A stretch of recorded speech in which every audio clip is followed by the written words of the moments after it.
G'day, Trooper Cody and Steve.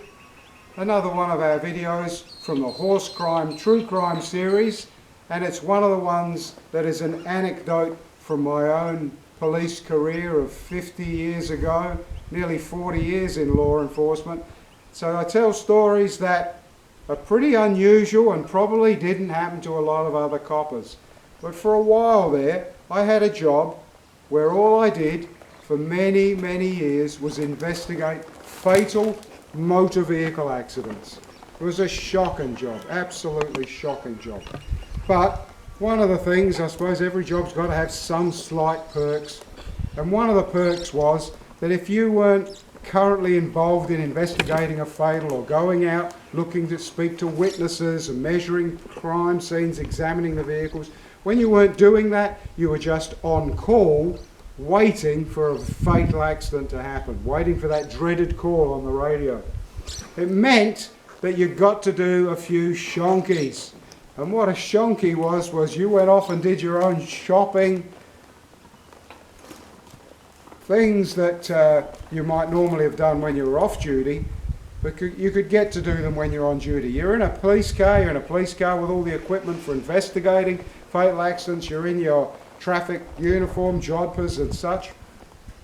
And I was working with a man who was part of a partnership that were looking to buy a light aircraft. Now in Adelaide we had the Parafield Aerodrome, which was for light aircraft, and we had a company there, I don't think it hurts to mention, they're called Ross Air. They sold aircraft second hand. My partner at the time was wanting to buy a 1/10th share in a second-hand aircraft, and he'd heard about a Cessna Centurion that was up for sale. And a Centurion is about the biggest, at the time, 1980s, late 70s, it was one of the biggest single-engined Cessnas that Cessna made. Had a retractable undercarriage, which meant it was a bit more economical and a bit faster. And it had a very large pod underneath it for carrying luggage. One was for sale, Ross Air, Parafield. So we go out to Parafield Aerodrome. You ever been to a car yard and seen a second-hand car and taken it for a test drive? My partner at the time, he had his pilot's license, and when you go to test fly a second-hand aircraft, the salesman is in the pilot's seat. The person buying or testing, is in the co-pilot's seat. And any passengers that come along for the ride are in the back. So my partner was in the, I'm not sure if he was in the co-pilot seat or the pilot seat, but he was in the front. You've got to remember dual controls. Each person in the front can fly the plane perfectly well, each of them independently. So we get in this aircraft and we're going to go for a test flight. We taxi out, we take off, we do some circuits around Parafield Aerodrome, which was probably a few miles in a big circle. And then, lovely sunny day, and then we are heading back. And I remember the salesman saying to my partner, you land it. So, as we're coming down to land, I'm sitting in the back, I've got a clear view of the runway, we're getting lower and lower.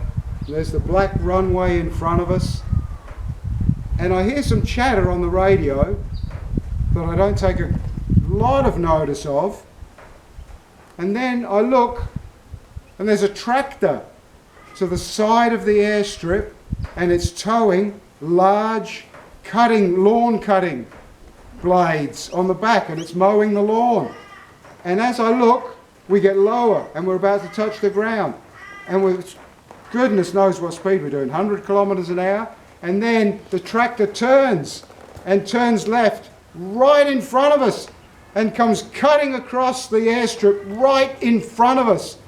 And I don't have time to blink, and my partner was just sitting there transfixed, and the salesman, who was anyway on the ball, because I nearly said his name and I had not, but my partner, the salesman, grabs the controls, and at the same time, this is the thing about having good reflexes, at the same time he yanks the column back and he rams the throttle forward, And I can remember so distinctly the roar of this aircraft, and up we go, and I look and I can see the Italian guy in his 40s or 50s.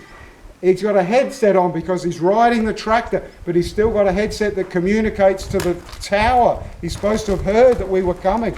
And the look on his face as this Cessna just goes, whoa, and flies over the top of his tractor. And we didn't do a circuit. We went down and landed. And you know, you say, Steve, did you shit your pants? Were you scared? There wasn't time. It happened so fast that we were over the tractor, back down and landing, and it was like, oh, that was hilarious. I can't believe that just happened. And I tell you, every single aspect of that is as vivid in my mind today as it was at the time, including what that, I don't mean to be rude to Italians, it's simply the fact that I know he was Italian because I could see by his face he was that close. Anyway, another anecdote from an old copper's past. Hope you enjoyed it. Cheers. Till next time.